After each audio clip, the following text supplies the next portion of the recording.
Folks, Black Star Network is here. Oh, no punches! I'm real revolutionary right now. Support this man, Black Media. He makes sure that our stories are told. Thank you for being the voice of Black America, Roland. Stay black. I love y'all. All momentum we have now, we have to keep this going. The video looks phenomenal. See, this difference between Black Star Network and black-owned media and something like CNN. You can't be black-owned media and be scared. It's time to be smart. Bring your eyeballs home.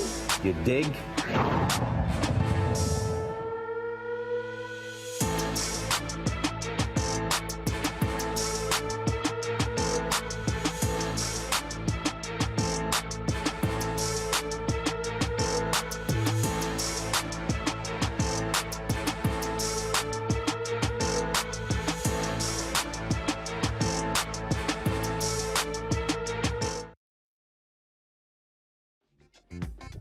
September 29, 2023, coming up on Roland Martin Unfiltered, streaming live on the Black Star Network. Federal judges in Louisiana are giving the state more time to redraw new congressional maps, adding a second majority black district. The hearing set for next week to draw up congressional boundary lines has been blocked. We'll talk with the state organizing manager for Black Voters Matter Fund to find out what all of this means. We are hours away from possibly the largest government shutdown in American history. Those who hold the livelihoods of millions will still get a paycheck if Congress does not get their act together, but the federal workers will not. The oldest current United States senator has passed away. We'll look at who California Governor Gavin Newsome is considering to fulfill the unexpired term of Dianne Feinstein, who passed away today at the age of 90. The first of the Georgia 19 has fallen. To find out who was the first to cop a plea in Fani Willis's case against Donald Trump and his cohorts. Las Vegas police arrested a man for the 1996 murder of Tupac Shakur. We'll give you those details. Plus, in our Education Matters segment, 2 black Alabama professors created a unique way to spark dialogue with regards to the Montgomery Riverboat Brawl. It's a curriculum guide. Yeah, for real. It's time to bring the funk. I'm Roland Martin Unfiltered on the Black Star Network. Let's go. He's got it. Whatever the biz, he's on it. Whatever it is, he's got the scoop, the fact, the find. And when it breaks, he's right on time and it's rolling.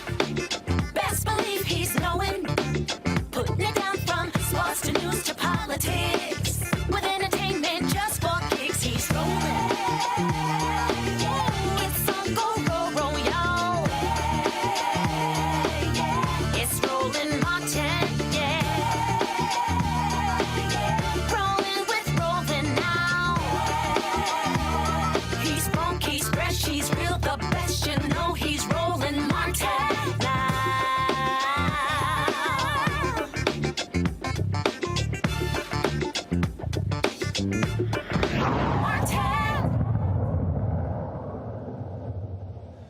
Well, Republicans may soon get their wish. We are close to a government shutdown. They have been unable to move on bills in Congress to actually fund the government. Republicans are holding out. You got a lot of infighting. They're targeting Speaker of the House, Kevin McCarthy, looking at Democrats to save them. Now, here's what's crazy. McCarthy is saying, hey, I'm not going to negotiate with the Democrats on a deal. Guess what, dude?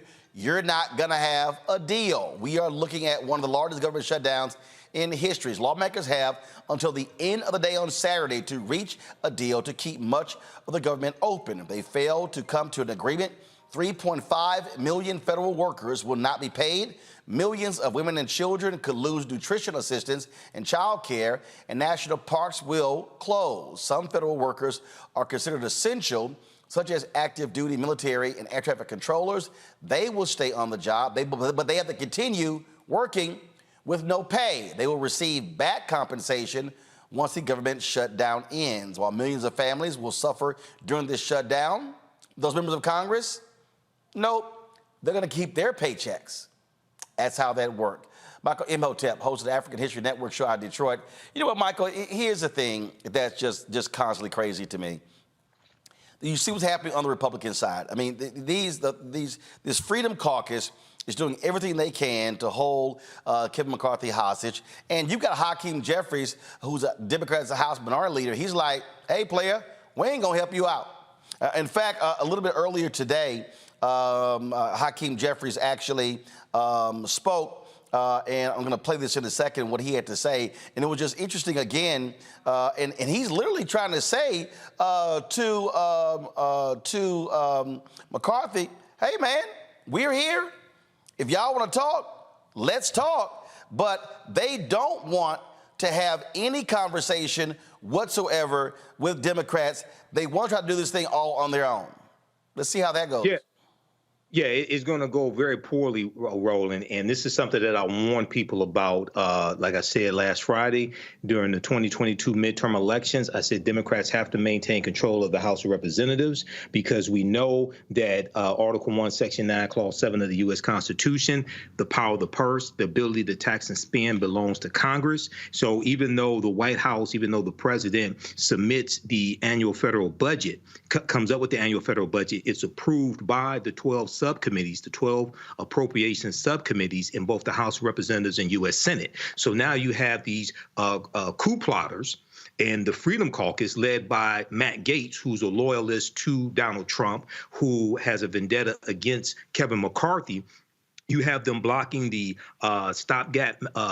You have them holding up a actual budget, and they are trying to get severe budget cuts implemented to actually pass a budget. This is the other thing that's taking place, okay? So because they don't like the budget that Joe Biden put forth, because they couldn't get their way, now they're trying to do it on the back end and hold America hostage at the same time. So this is an example of how elections have consequences. The last government shutdown in December 2018, January 2019 lasted 35 days. It was very severe. And as I said last Friday, 18% of federal employees are African Americans. So this hurts us directly. This is Hockey Representative Hakeem Jeffries yesterday after the Senate actually passed their bill. We've seen this horror show before.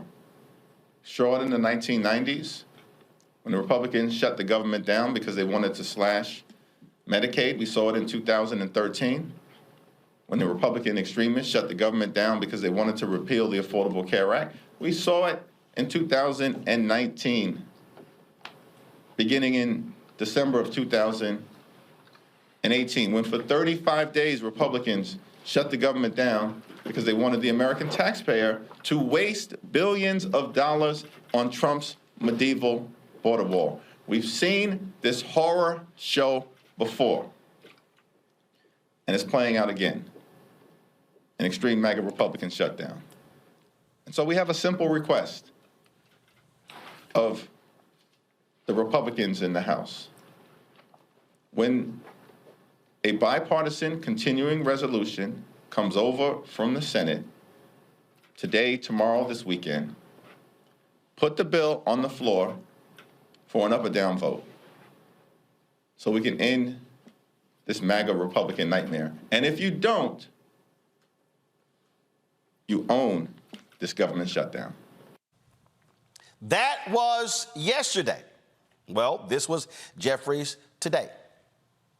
That we support the continuing. House Democrats met earlier today, and we are unified in the position that we support the continuing resolution that is working its way through the Senate and prepared, ready, willing, and able to vote for it the moment it crosses over to our side of the Capitol. We just need House Republicans to do the right thing by the American people and put the bipartisan continuing resolution on the floor of the House of Representatives for an up or down vote. What is the alternative? They tried a partisan continuing resolution and they failed. And there is no way out of their Republican civil war. The only path forward is to partner with House Democrats in a bipartisan way, and we're prepared to do just that.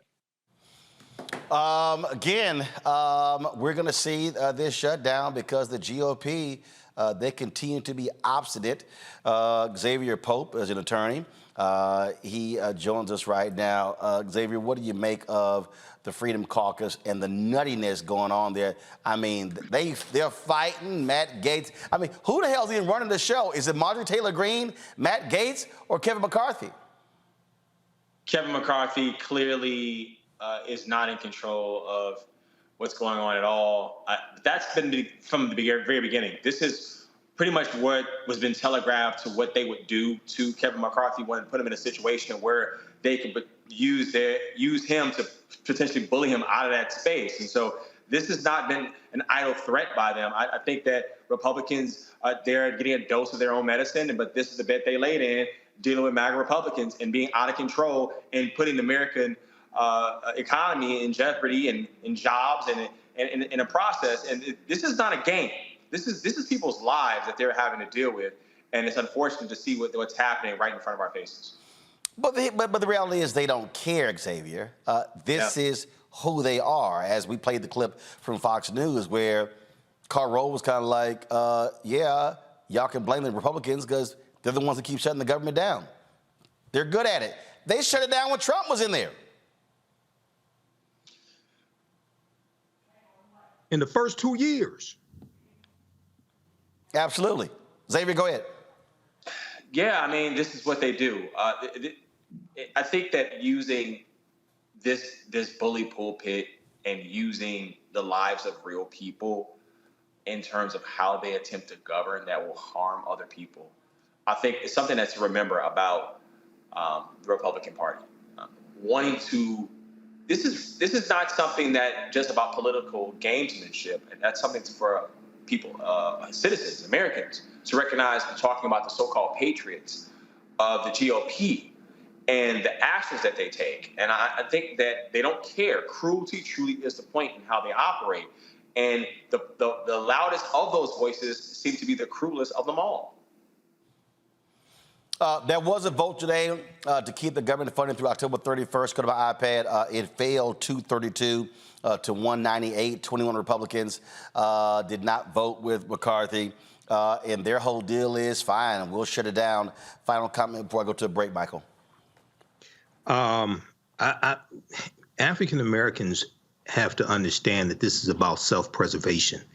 This is not about a D or an R. It's about whose policies are most beneficial to us and stopping the threat of those who are trying to do the most harm to us. And right now, those doing the most harm to us are Republicans. They have to be stopped. Oh, absolutely. Hold tight 1 second. We come back later in the show. We're going to talk about the passing of Senator Dianne Feinstein, the longest woman to ever serve the United States Senate in history. She passed away today at the age of 90. We'll also talk about Louisiana, where they continue to fight for a second black congressional district, very similar to the fight in Alabama. You're watching Roland Martin Unfiltered on the Black Star Network. Be sure, if you're on YouTube, hit that like button, folks. Want to see the exact same thing on the OTT app. And of course, don't forget, support us in what we do. Join our Bring the Funk fan club. Send your check and money order to P.O. Box 57196, Washington, D.C. 20037-0196. Cash App is $RM Unfiltered. PayPal are Martin Unfiltered. Venmo is RM Unfiltered. Zelle is Roland@RolandSMartin.com. Roland@RolandMartinUnfiltered.com. Don't forget, you can also support us by buying my book, White Fear, How the Browning of America is Making White Folks Lose Their Minds, available at bookstores nationwide.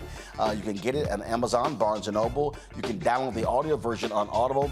And don't forget, folks, you can watch us now on Amazon Prime Video. If you go to Live TV, you can watch us right there on the Amazon Live TV.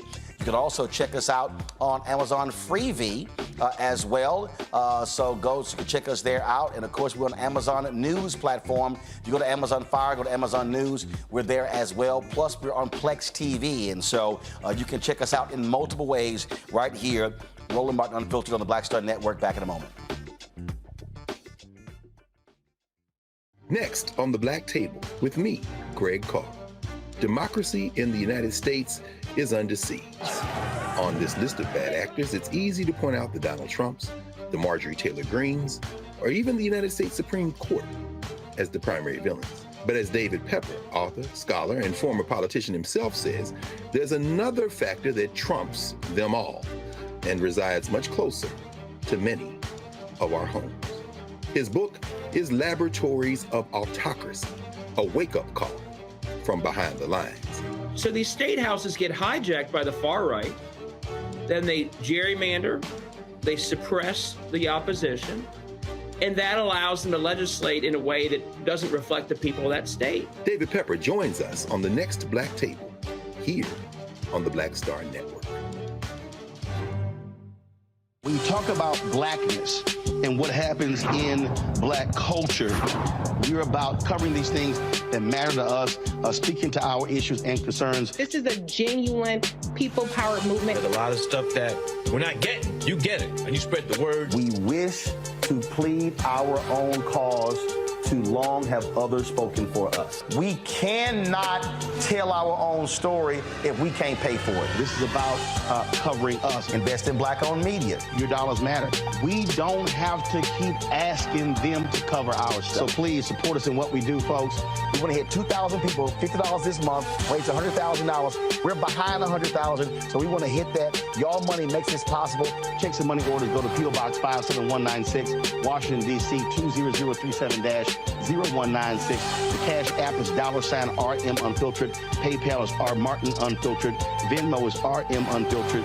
Zelle is Roland@RolandSMartin.com. Hello, I'm Paula J. Parker. Truly proud of the Proud Family. I am Tommy Davidson. I play Oscar on Proud Family, Louder and Proud. Hi, I'm Jo Marie Payton, voice of Sugar Mama on Disney's Louder and Prouder, Disney Plus. And I'm with Roland Martin on Unfiltered.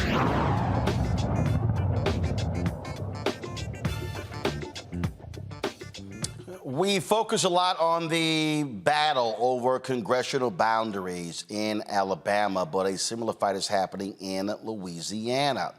And this fight is going on as they want to get this straightened out before folks in Louisiana cast ballots for its gubernatorial and other state races. Early voting begins on Saturday.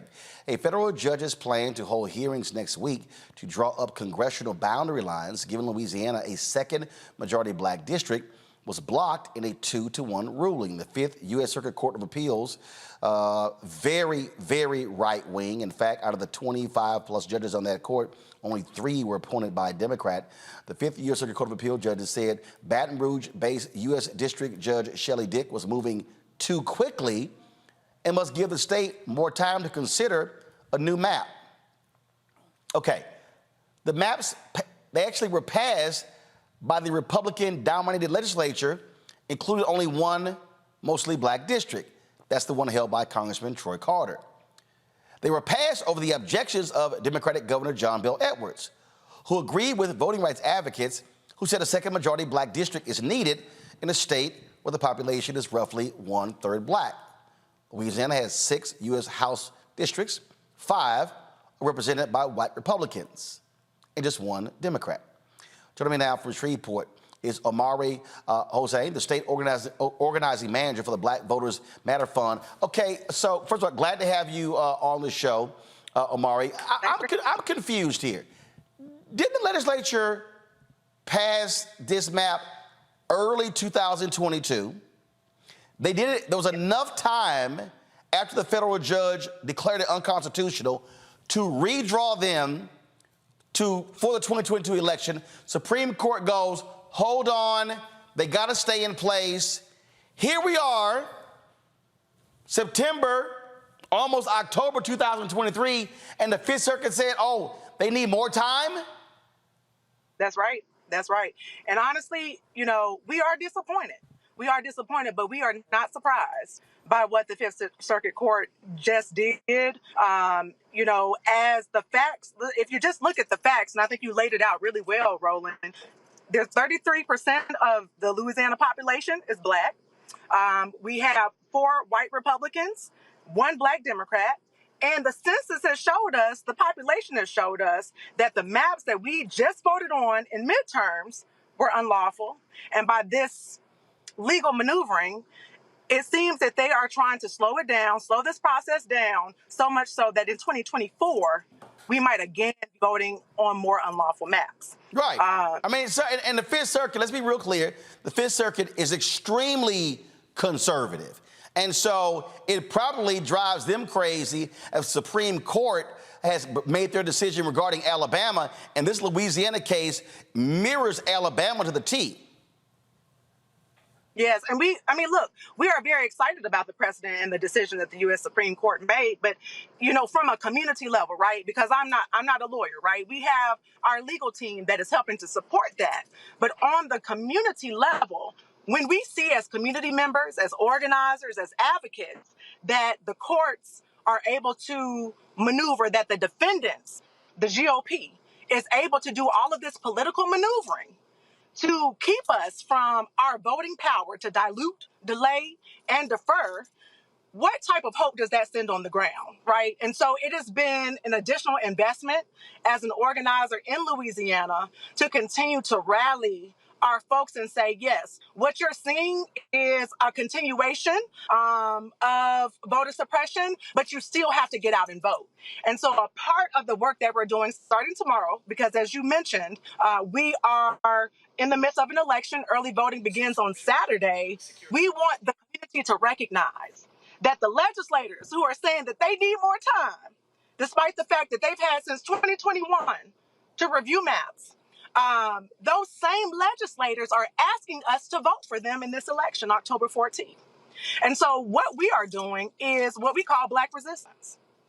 This is our Black resistance part 2, because I think an additional groundwork we have to lay when we're talking about Louisiana is the myriad of issues that Black people have to contend with, from environmental injustice to gun violence now, voter suppression, and the utilization of the courts to keep us from our voting power. So that leaves us with no other option than to mobilize, educate, and register our Black electorate and let them know what is going on in the courts.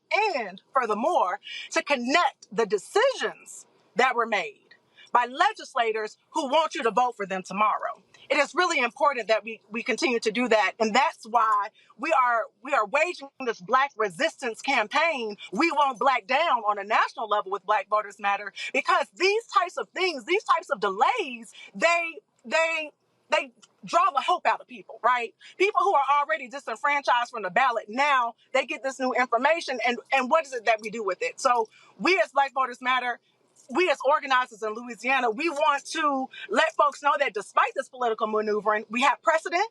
The facts are on our side when it comes to the congressional maps.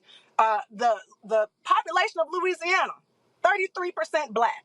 So it's just almost a waiting game. But I do want to lift up that Friday, they still will have their oral arguments. The judgment from the district court by Judge Shelley Dick still says that the maps are illegal. The congressional map that they have offered up is unlawful. And so with that fact on the table, that is not something that they can refute.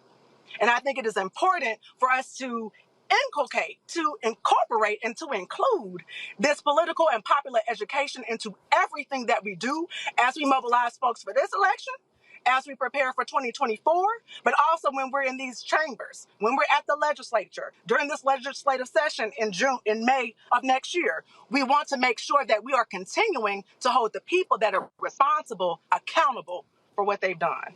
Now, while that is happening, and I definitely want you to speak to this here, because Gary Chambers talked about this last year when he was running for the United States Senate. The Black voter turnout in Louisiana is just awful. What are you seeing on the ground there to get people to understand that y'all are fighting? People are fighting, they're suing to get a second district. But if we turn out with our numbers, Black people can actually determine who the leaders are in Louisiana. Trust me. Look, can I be real with you, Roland? Yeah. When people are seeing what's happening in the courts and they decide that they don't want to participate in a process that has already disenfranchised them, that there is a group of people in this state that is going above and beyond to dilute their power, what is it that they're really holding on to go out and vote? Mm-hmm. And so our organizing has been to, number one, affirm the fact that people aren't crazy, that there has been a clear lack of representation of our issues. And you mentioned Gary, just the other day, he was down at the Baton Rouge City Council fighting around this Brave Cave issue. And that there are people that we elected that look like us that may not have said anything about that issue that impacts us, right? And so these are the day-to-day things, from police brutality to environmental injustice to gun violence. These are the experiences from lack of housing that Louisianans are dealing with, right, from day to day. And so a part of our conversation has been to connect that issue with the decision maker, with the ballot. That has to be in every conversation. It has to be on every level, right? And that when I talk about Black resistance, I'm talking about from the media, right? These conversations we're having in the media to the one-on-one conversations we're having with people to really understand what is it that's going to drive people to the polls. Is it the court decision, or is it the fact that who they elect can make sure that they put dinner on their table? That who they elect is actually going to say a darn thing about the fact that there is 250 chemical plants between New Orleans and Baton Rouge that is literally killing people, right? That we are going to elect somebody that will stand up for us. We have to, I don't want to use the word convince, but we have to demonstrate that our people have the power not only to go to that ballot box and elect somebody who will represent and change their situations, but we have to show people that their power extends beyond the ballot box, right? And that accountability looks beyond election day. It looks in between elections when we're at those chambers, right? When we're having meetings with our legislators, when we're doing these marketing campaigns. That's what accountability looks like. And so I think as we have these conversations and overcome these very real concerns around, does my vote count? Will my vote count? Will the person I elect actually represent me? While we're contending with those concerns, we also have to be educating our people on the connections, because that is how people are empowered. And we have to show people that this work is 365 days a year. Yeah. So yeah, if we just during election day or right before an election, how can someone really mathematically and strategically believe that we can change things? This is a 365-day movement of Black resistance and accountability, and really being able to decipher what is really happening and how does it impact my life. Questions from panel. Xavier Pope, you're first. Yeah, I know that Roland talked about the low turnout, but what are ways do you, instead of just information obviously you're gathering to voters, what are different ways are connecting to those voters or potential voters to let them know that their vote truly does count? Unique ways to bring them to the ballot boxes, even as their votes are being steamrolled by a white supremacist state legislature in the state that you represent so many of our people. Yeah, no, that's a really good question. I think like one of the first things that we really try to focus on is defining our own wins. We can't keep letting the broader system define a win for us, right? And I think that's really important. And I think sometimes those wins are smaller. Sometimes, okay, so if our overall Black voter turnout in the state of Louisiana might continue to look low, let's look deeper at our precinct level turnout, right? Because that is where our partners are, our grassroots partners, our authentic messengers, the folks that people really look to and trust when it comes to making decisions and saying, hey, you know that famous question that comes even in the C3 space. People will ask, well, who should I trust? Who should I vote for? And it's not necessarily going to be Omari at Black Voters Matter that can say that, speak to that, but it will be a grassroots partner or that person on the block or that faith leader who is, again, there 365 days that can really demonstrate for them how they can utilize their power. But redefining wins is a huge thing. Spending some quality time with our people in community is another big thing. Again, when we show up the day before, the week before, even the month before an election, people know what to expect, right? But when we're always there and when we're talking about more than just voting, we're talking about how you doing, right? Your health care. We're talking about your child care. We're talking about food and the quality of your food. We're talking about the air you're breathing. And we start to really build that relationship with people, because it takes relationship to build the type of movement we need to shock and activate Black voter turnout. But what I do want to say, the numbers may say our voter turnout is low. But as we've gone from community to community these past 2 months, and over these past 3 years since I've been in Louisiana, we are building an infrastructure There you go. of small grassroots organizations that can over time, they're not going to know what came at them because we've been building quietly. And that, I think, is a huge touch point. Build your institutions, build your groups. And from there, start to see that change. Michael.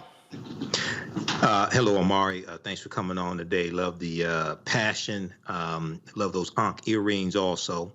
When we look at the history of Louisiana, and we look at the Louisiana State Constitution of 1898, it imposed poll taxes, literacy tests, and property ownership requirements to suppress the African American vote. In your information, in which you teach people to understand the power of voting and how all aspects of their lives are impacted by politics, what do you also teach about the Louisiana State Constitution? I'm just curious. So I think that your question is very interesting and very timely, because the past 2 years, we've been fighting around our slavery exception clause in our state constitution, right? That allows hard labor here in the state of Louisiana. And there has been a movement nationwide to remove these exception clauses. And so when it comes to the Louisiana State Constitution, over this particular campaign of removing that exception language that allows for people to, like places like Angola, they're picking cotton, that allows for that to happen in our state, I think it's important. I think more people are changing their view and seeing the power of the state constitution as it relates to that particular issue. But I think that overall, we don't want to get lost in the minutia. We want to stick to the bigger picture and the larger picture and then come down from there, right? And so when we say things like, slavery is still legal in Louisiana, the question then becomes how? Then we can point to that Louisiana state constitution and say, hey, this is how. This is the language that makes slavery permissible in the state of Louisiana, and these are the specifics. And we're able to relate this larger issue that people already care about with the documents, the foundational documents that help this to be a reality, right? We've been fighting that in our legislature, and we've been able to track how we actually change language in our state. And it's been a very informative issue. It takes me all the way back to one of my first points, accountability. There are legislators that are allowed to stay in our state constitution, and that's where the fight is, the people who are allowing it to happen. All right, then. Well, look, keep up the fight. It's critically important to have boots on the ground who are doing the work. Omari, we surely appreciate it. Thanks a lot. Thank you, Roland. All right, folks, got to go to break. We'll be back right here on Roland Martin Unfiltered on the Black Star Network. Back in a moment. Next on the Black Table with me, Greg Carr. An hour of living history with Dr. Richard Mariba Kelsey, thinker, builder, author, and one of the most important and impactful elders in the African American community. He reflects on his full and rich life and shares his incomparable wisdom about our past, present, and future. African genius is saying that my uncle was a genius, my brother was a genius, my neighbor was a genius. I think we ought to drill that in ourselves and move ahead rather than believing that I got it. That's next on the Black Table, here on the Black Star Network. Hatred on the streets, a horrific scene, a white nationalist rally that descended into deadly violence. White people are losing their damn minds. As an angry pro-Trump mob storms the U.S. Capitol, we've seen shutdown. We're about to see the rise of what I call white minority resistance. We have seen white folks in this country who simply cannot tolerate black folks voting. I think what we're seeing is the inevitable result of violent denial. This is part of American history. Every time that people of color have made progress, whether real or symbolic, there has been what Carol Anderson at Emory University calls white rage as a backlash. This is the rise of the Proud Boys and the Boogaloo Boys. America, there's going to be more of this. Here's all the Proud Boys, guys. This country is getting increasingly racist in its behaviors and its attitudes because of the fear of white people. The fear that they're taking our jobs, they're taking our resources, they're taking our women. This is white fear.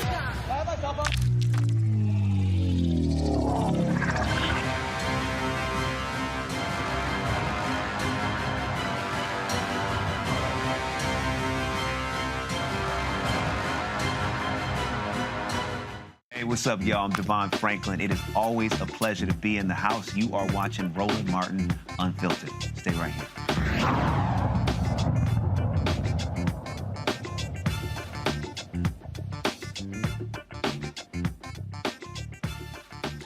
This week, Vice President Kamala Harris stopped in Florida, where she continued her tour of college campuses across the country.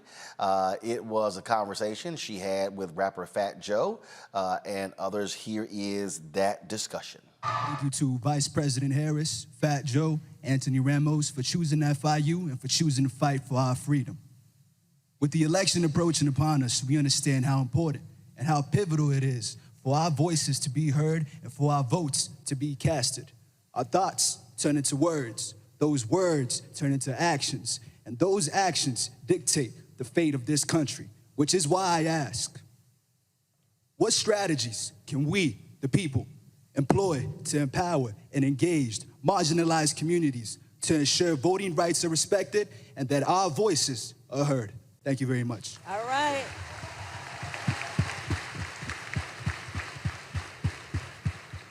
All right, Oswaldo. Well, first of all, you will make a difference in this world. I have no doubt about that. And that is true for your classmates. And of the many ways that you can and will make a difference, one of those ways is to vote.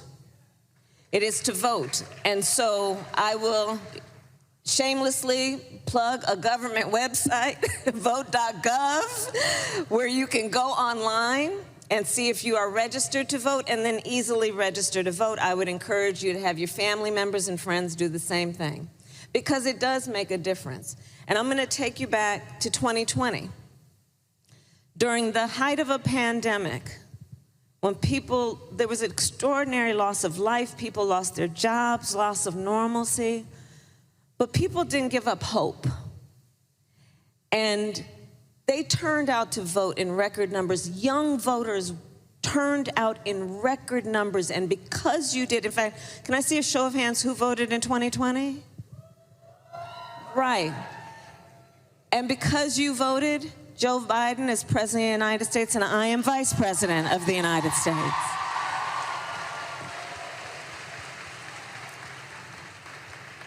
You voted and you said, deal with this climate crisis.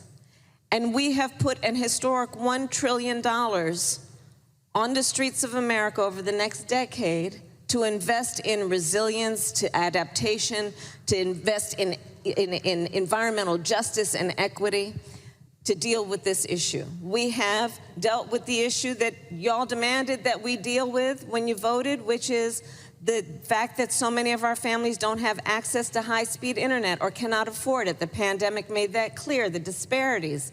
And so we are on track to put high-speed internet in the home of every family in America and make sure that it is affordable. You said, let's deal with the issue of lead pipes, because in far too many of our communities, our children are drinking toxic water out of lead pipes, and this is having an impact on their ability to learn and their health, and it is disproportionately affecting immigrant communities, communities of color, and low-income communities. We are in the process of removing all lead pipes. Y'all voted and said, let's deal with the issue of student loan debt.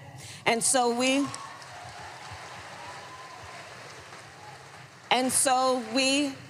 had an initiative to forgive up to $20,000 for Pell Grant recipients, of which the majority of Latino students are Pell Grant recipients.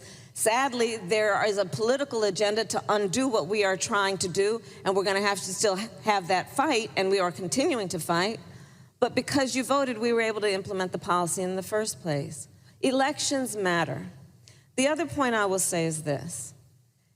It's not as simple as vote and your vote will matter. You also got to know that there are people right now who are intentionally trying to make it difficult for you to vote.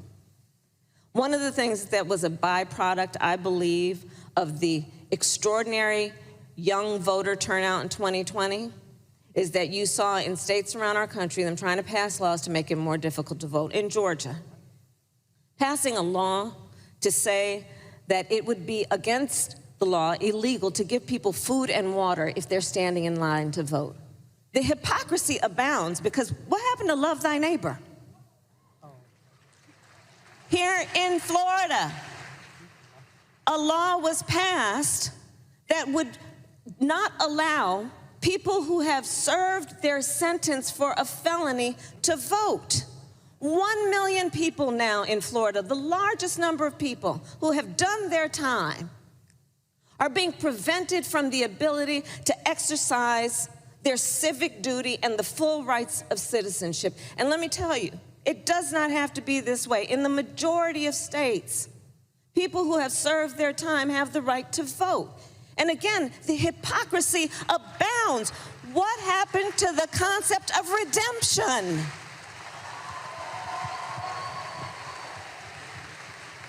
Come on. Come on. So understand that not only is it an extension of your ability to make a difference, not only is it about you expressing your voice in the many ways you can, but also understand what you're up against in terms of some people that are scared when you exercise your voice and therefore try to make it more difficult for you to vote. And I say we are up for the challenge and we will not allow anybody to silence us. And voting is one way to make sure that you reduce those numbers who are trying to do just that. Folks, it is going to be quite a battle today. We're leaked that Robert Kennedy, he plans on running as an independent. He's angry, Michael, because he said that Democrats are, his words, rigging the election. I saw this, Joe Concha, who was with Fox News, is one of the dumbest political commentators out here, but it's a pure idiot. He goes, oh, this is great news for Trump. It's going to kill Biden. A lot of other people disagree that a Robert Kennedy independent run is somehow going to hurt Biden. Thoughts? No, I don't think it's going to hurt Biden, but also people have to understand math. And unfortunately, in 2016, a lot of people didn't understand math. Some African Americans did not. It takes 270 electoral college votes to become president-elect. No third-party candidate has won a single electoral college vote since 1968. You win electoral college votes by winning the popular vote in the state. So anybody telling you that the popular vote does not matter is lying to you, and they have not read the U.S. Constitution, because the U.S. Constitution created the Electoral College. So Jill Stein, we know, like, for instance, won Michigan by 10,700. Trump won Michigan by 10,704 votes in 2016. Jill Stein got 50,000 votes out of Michigan. Lastly, Ralph Nader, who many people blame for Al Gore losing to George W. Bush in 2000, Ralph Nader is supporting Joe Biden this time around. Ralph Nader realizes democracy is on the line, and a third-party candidate is a loser. The thing here that is always interesting to me, Xavier, is when you start looking at and breaking down all these different people. I mean, look, Robert Kennedy is a crank. He's a conspiracy theorist. His own family says he's a nutcase.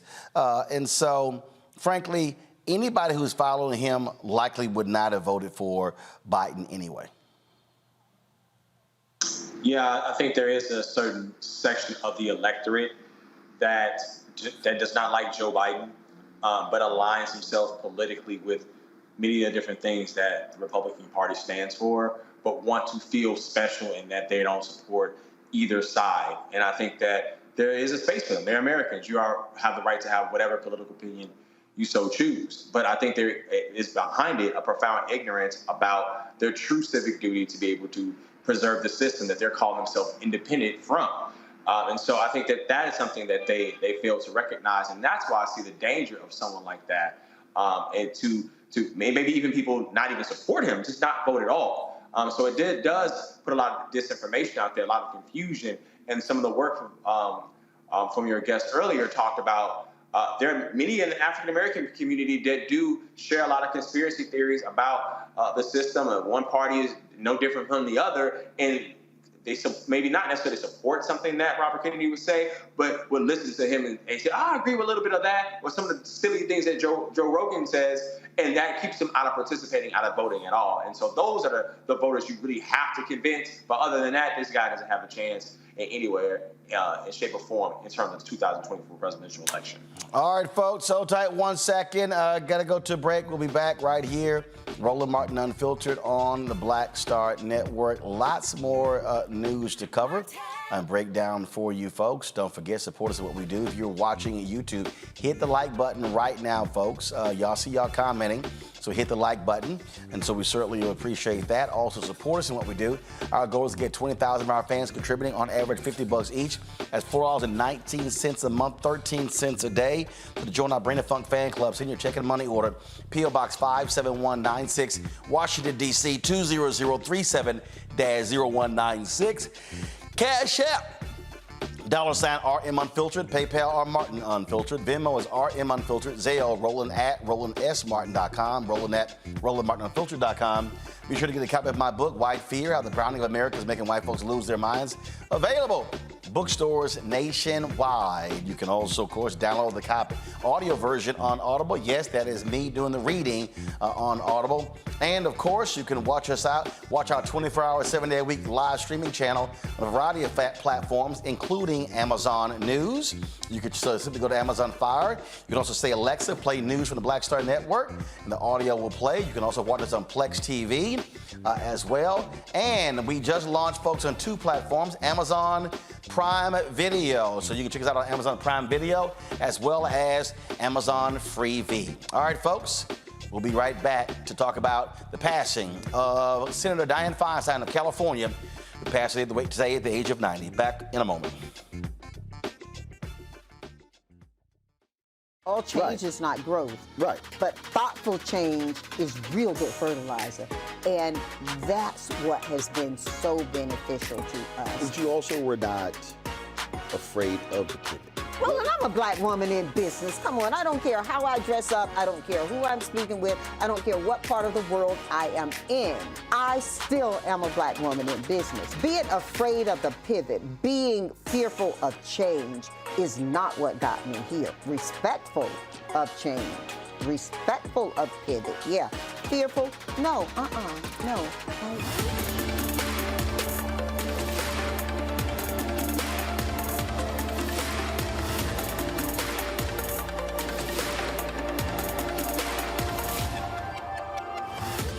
On the next Get Wealthy with me, Deborah Owens, America's Wealth Coach, less than 5% of the top executive positions in corporate America are held by women of color. We know it's not because of talent. A recent study says that it's microaggressions, unconscious bias, and limited opportunities being offered to women of color. On our next show, we're going to get incredible advice from Francine Parham, who's recently written a book sharing exactly what you need to do to make it up into the management ranks and get the earnings that you deserve. I made a point to sit down and I made a point to talk to people. And I made a point to be very purposeful and thought-provoking when I spoke to them. That's right here on Get Wealthy, only on Black Star Network.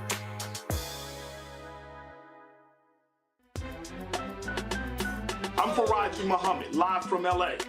And this is The Culture. The Culture is a two-way conversation. You and me. We talk about the stories, politics, the good, the bad, and the downright ugly. So join our community every day at 3 p.m. Eastern and let your voice be heard. Hey, we're all in this together. So let's talk about it and see what kind of trouble we can get into. It's The Culture, weekdays at 3, only on the Black Star Network.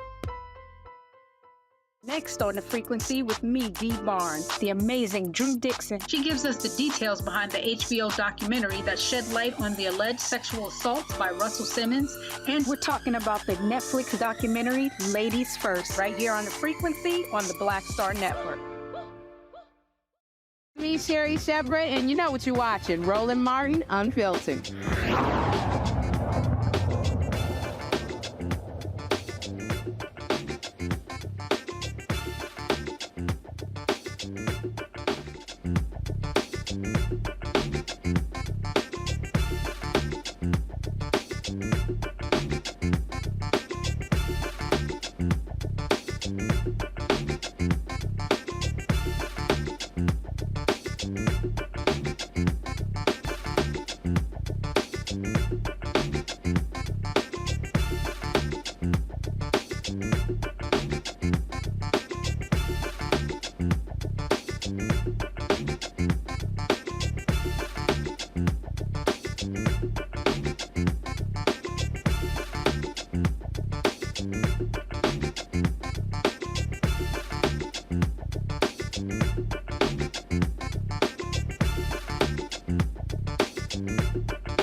folks, today the United States Senate in California lost one of their leaders. Senator Dianne Feinstein passed away at the age of 90 at her home in D.C. She'd been in failing health for quite some time, really started in 2018. She missed a lot of time earlier this year with the shingles. She did return. In many ways, she was being helped by her staff with some of the most basic tasks. She also, of course, was battling even her family when it came to the execution of her late husband's estate. Tributes poured in from around the country, including, obviously, the state of California. Vice President Kamala Harris, who served as a U.S. senator there as well, had this to say about the passing of Senator Dianne Feinstein. Senator Dianne Feinstein was one of the greatest public servants that California and our nation has ever known. As the first woman president of the San Francisco Board of Supervisors, the first woman to serve as mayor of San Francisco, and the longest tenured woman to serve in the United States Senate. Dianne Feinstein broke barriers, inspired generations of women to run for office, and improve the lives of millions of Americans through her vision, courage, and leadership. From her work to help pass the assault weapons ban in 1994, to her work to safeguard California's public lands and her longstanding advocacy for reproductive rights, marriage equality, and LGBTQ+ rights, Senator Feinstein helped build a better America. For years, I witnessed Senator Feinstein's leadership when the cameras were on and when they were off. In 2008, when I was reelected district attorney of San Francisco, it was Senator Feinstein who swore me in. As a United States Senator, it was my honor to serve the people of California alongside Senator Feinstein.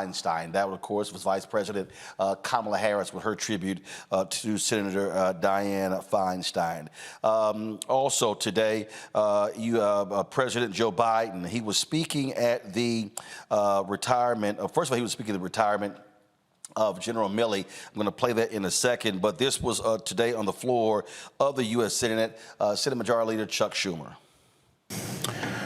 Earlier this morning, we lost a giant in the Senate. Senator Dianne Feinstein was one of the most amazing people who ever graced the Senate, who ever graced the country. She had so many amazing, wonderful qualities wrapped up in one incredible human being. She was smart.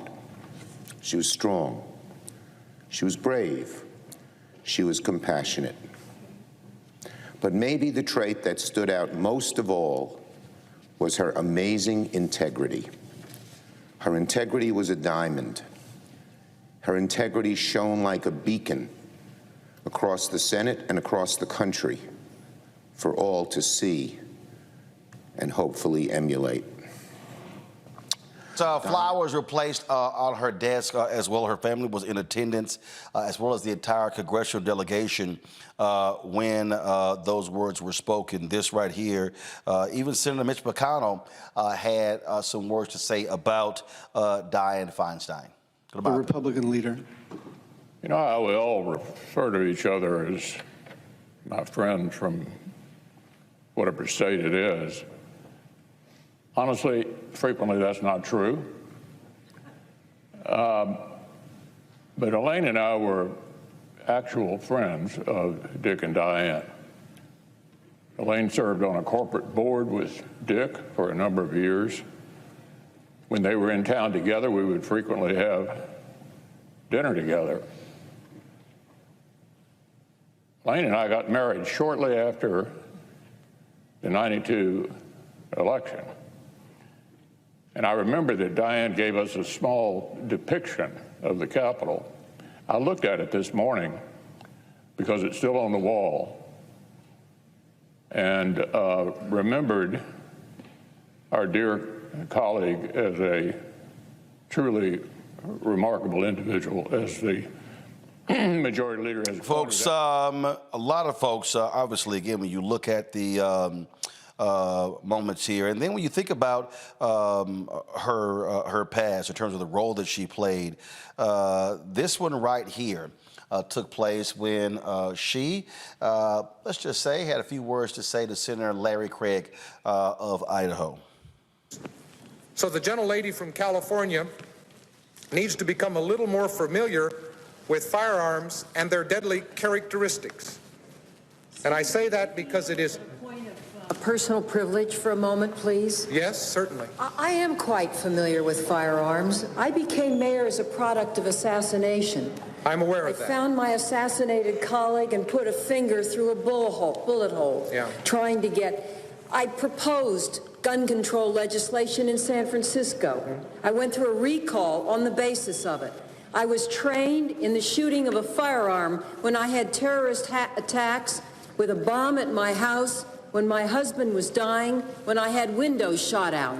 Senator, I know something about what firearms can do. Senator, I am not accusing you of not knowing. What I'm accusing you of is not broadening the issue to understand the debate. All right, that was one of those moments. Remember, this is the same Senator Larry Craig. Wasn't he busted for having sex with other men in a bathroom in Idaho? That's the same Larry Craig. So he's sitting here trying to give lessons. Yeah, that's the same one. So you might want to listen to that. Tributes didn't only just take place in the United States Senate. This is Congressman Donald Payne of New Jersey. Remember the Congressional Black Caucus speaking about Senator Feinstein in the House. Mr. Speaker. House will be in order, please. Thank you, Take Mr. your conversations outside, please. The gentleman from New Jersey will continue. Thank you. Mr. Speaker, I rise today to honor the late U.S. Senator Dianne Feinstein. As a senator, she served the people of California for 31 years, and she was the longest-serving female senator in American history. Senator Feinstein was a true trailblazer. She was the first woman elected to the San Francisco Board of Supervisors. She was the first woman elected to serve as San Francisco's mayor. And as a senator, she was the first woman to chair the powerful Senate Rules and Senate Intelligence Committees. Senator Feinstein. That was Congressman Donald Payne Jr. There in the House. You heard Senator Feinstein there talk about her history with guns. She was a member of the Board of Supervisors in San Francisco, and it was she who had to announce to the city, the state, and the world the deaths of the assassination of the mayor of San Francisco, as well as one of the other members of the Board of Supervisors, activist Harvey Milk. President of the Board of Supervisors, it's my duty to make this announcement. Both Mayor Moscone and Supervisor Harvey Milk have been shot and killed. Oh, Jesus Christ!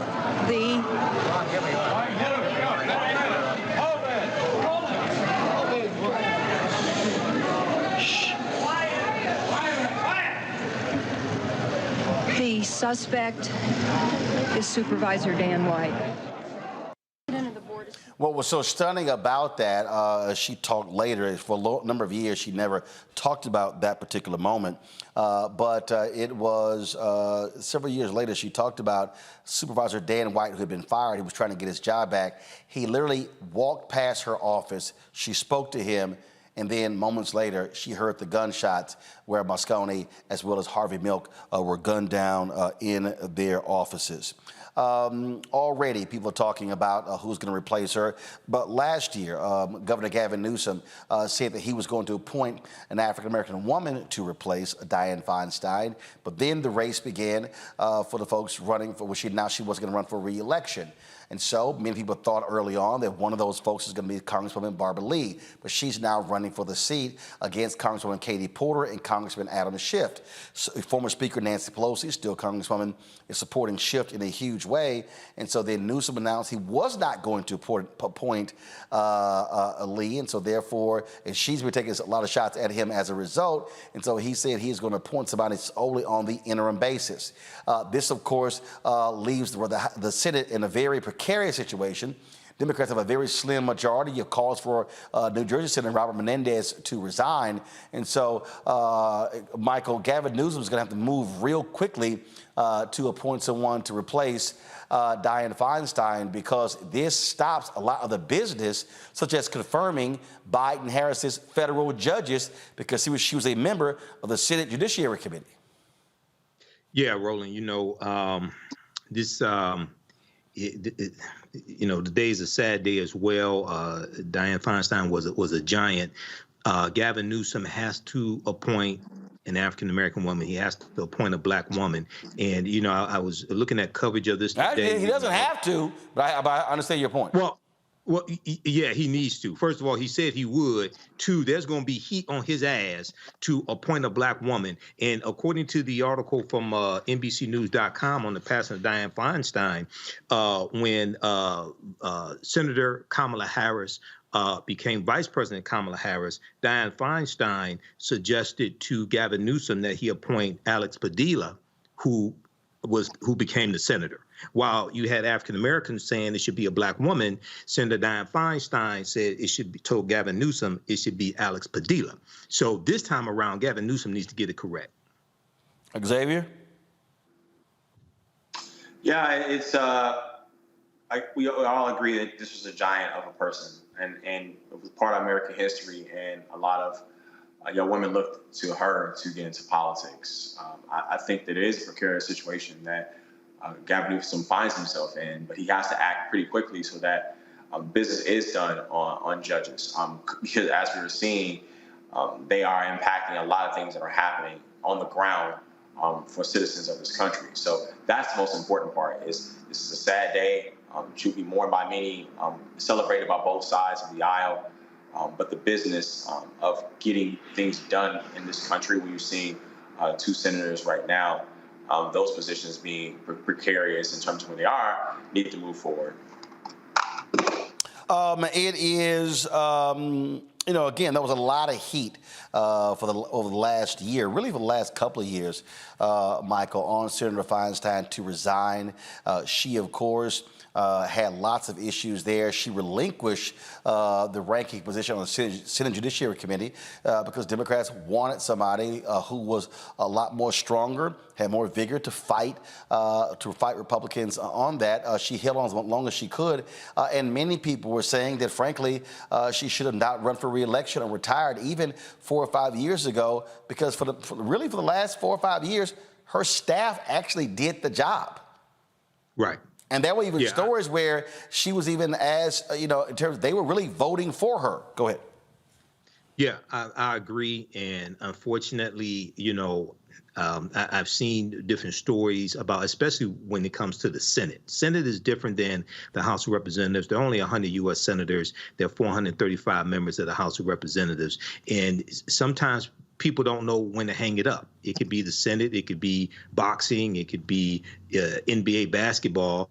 But sometimes, from my understanding of this, people get so used to the title of senator, they get so used to the way that they're being treated. A lot of times they don't know when to retire.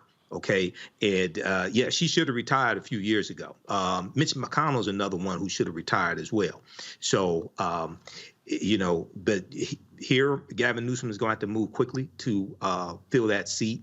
And this could also strengthen Bob Menendez's defiance in saying he's not going to step down, because he said, well, wait a second, you can't lose 2 Democratic senators, so we'll see how this plays out. But Gavin Newsom needs to nominate a black woman. Somebody get that message to him.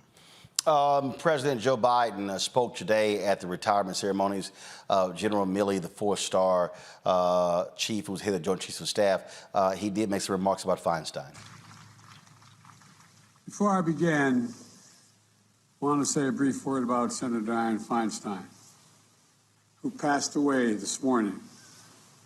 She was a historic figure, trailblazer for women, and a great friend. Dianne made her mark on everything from national security to the environment, to gun safety, to protecting civil liberties. The country's going to miss her dearly, and so will Jill and I. I'll have more to say about her later today. Vice President Harris, our second gentleman, Secretary Austin, members of Congress, leaders of the Department of Defense, both current and former, friends and officials from around the world, thank you for being here today. Those were the comments there of President Joe Biden. Speaking of General Milley, he, of course, was serving under that capacity when Donald Trump was in the Oval Office. He, of course, has talked about really the role that he played in terms of fighting for this country and really battling the idiotic fool who was sitting in the Oval Office. And how crazy he was. I mean, they actually had a plan to keep that fool from starting a nuclear war. That's how nutcase Donald Trump was. And in his remarks today, in his retirement remarks, Milley made perfectly clear, he didn't use any names, but it was real clear who the hell he was talking about when he said this. To a country. We don't take an oath to a tribe. We don't take an oath to a religion.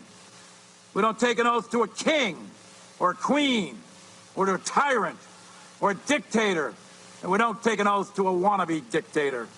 We don't take an oath to an individual. We take an oath to the Constitution, and we take an oath to the idea that it's America, and we're willing to die to protect it. Every soldier, sailor, airman, Marine, Guardian, and Coast Guardsman, each of us commits our very life to protect and defend that document, regardless of personal price. Xavier, who's he talking about? Milley got illy with that one. He said that with his whole chest rolling.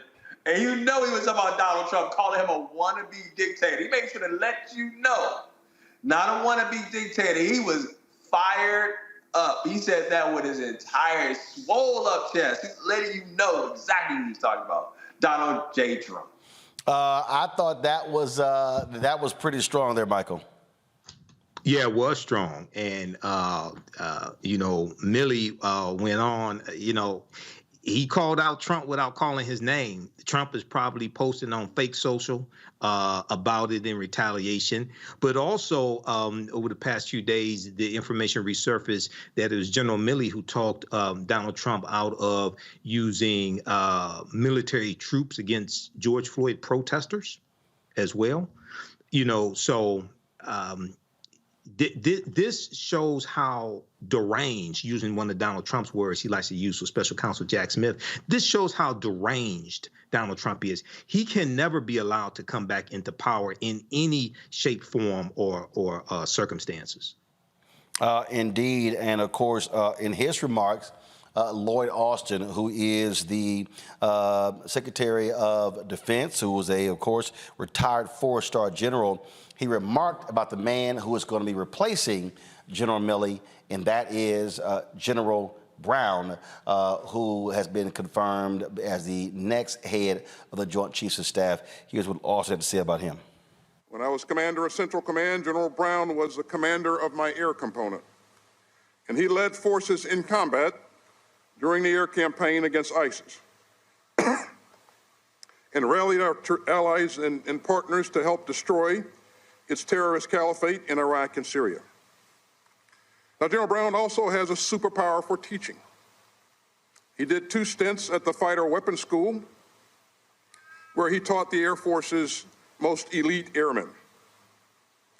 And wherever he goes, he sets a powerful example with his quiet confidence and his deep integrity and his constant compassion. Now, General Brown would not be where he is today without his wife Shireen and their sons Sean and Ross. Shireen has served right alongside CQ through 20 moves. She has helped shape DoD's exceptional family member program so that more families with special needs can get better resources and support.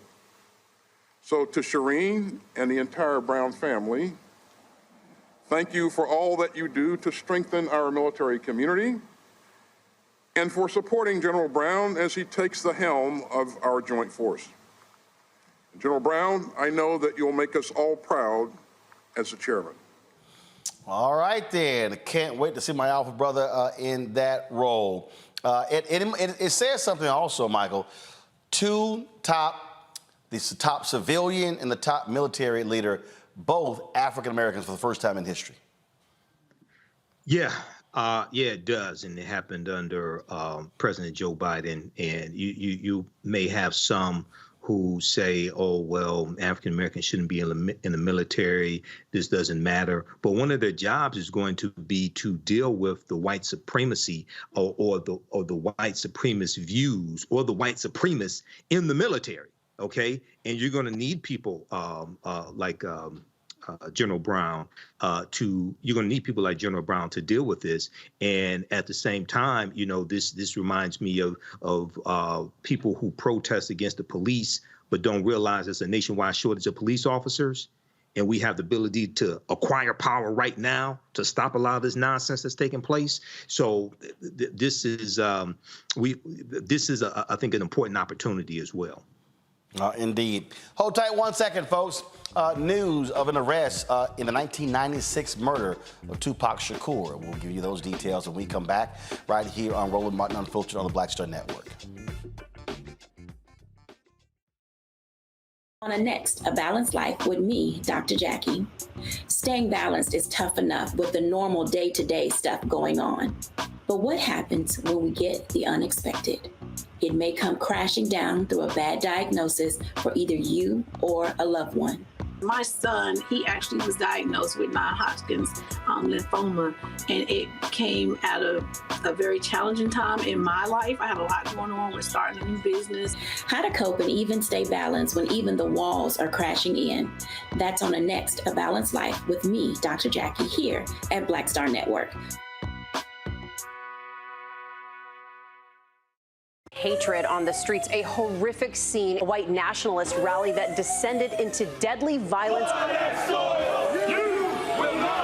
White people are losing their damn minds. As an angry pro-Trump mob storms the U.S. Capitol, we've seen shooting. We're about to see the rise of what I call white minority resistance. We have seen white folks in this country who simply cannot tolerate black folks voting. I think what we're seeing is the inevitable result of violent denial. This is part of American history. Every time that people of color have made progress, whether real or symbolic, there has been what Carol Anderson at Emory University calls white rage as a backlash. This is the rise of the Proud Boys and the Boogaloo Boys. America, there's going to be more of this. Here's all the Proud Boys, guys. This country is getting increasingly racist in its behaviors and its attitudes because of the fear of white people. The fear that they're taking our jobs, they're taking our resources, they're taking our women. This is white fear.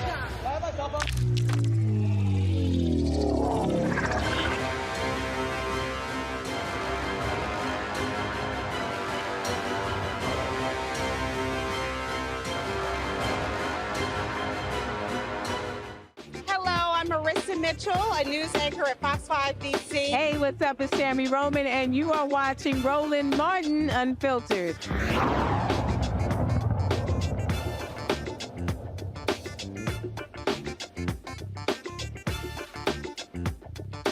All right, you knew it. They were going to start flipping the first of the Georgia 19. That is the 18 folks indicted along with Donald Trump in Georgia by DA Fonnie Willis has flipped. Scott Hall, a bail bondsman, has cut a deal with the district attorney there. He is a bail bondsman in Atlanta. He pled guilty on Friday afternoon. He was involved in commandeering voting information that was the property of Dominion Voting Systems from Coffee County. Judge Scott McAfee sentenced Hall to 5 years of probation, a $5,000 fine, and 200 hours of community service. And he has agreed to testify against the other defendants. Xavier, you knew somebody was going to flip. These are folks saying, I am not trying to go to prison for no damn Donald Trump. Well, we've seen over time that in that state, slowly but surely, no one wants to go to jail for this clown, Donald Trump. And it just goes to show you that, you know, I think that there's been a disconnect in the beginning from a lot of people that once supported him and have seen over time that he really doesn't have their back in terms of supporting with legal fees and any of those different things. And that's where we are now. Michael, again, to sit here and watch all of this play out, look, there should be no shock. I think others are going to flip as well, and you're going to see people saying, I'm not going to risk 2, 3, 5, 10 years of jail time because of that dude. Absolutely. A lot of them are going to flip. And Scott Hall was facing 5 misdemeanor charges. Some other ones who are facing felony charges who don't have the money to pay for the legal fees. Those who Donald Trump is not going to pay for their legal fees. Oh, my correction. Donald Trump's stupid ass supporters not paying for their legal fees. They're going to flip as well. They're not going to prison for this fool. Okay, and let me tell you, Rudy Giuliani is Rudy Giuliani's not going to go to prison for Trump either. Trump owes Rudy Giuliani, last I heard, $3 million in back legal fees. I know he did a fundraiser for him. Maybe they raised $1 million. Rudy is not going to prison for Trump either. So it's going to be a whole lot of them singing like Alicia Keys and Beyonce when all this shakes out. Absolutely. All right, folks, let's go to Las Vegas, where authorities there have arrested a man in connection with the 1996 murder of Tupac Shakur. Dwayne Keefe D. Davis, one of the last living witnesses to Tupac's fatal drive-by shooting, is facing murder with the use of a deadly weapons charge. In his 2019 tell-all memoir, Compton Street Legend, Davis admitted he was in the Cadillac on September 7th during the drive-by shooting where Shakur was gunned down. The rapper was in a BMW driven by Death Row Records founder Mary and Suge Knight in a convoy of about 10 cars. They were waiting at a red light when a white Cadillac pulled up next to them and gunfire erupted. Shakur was shot multiple times and died 8 weeks later.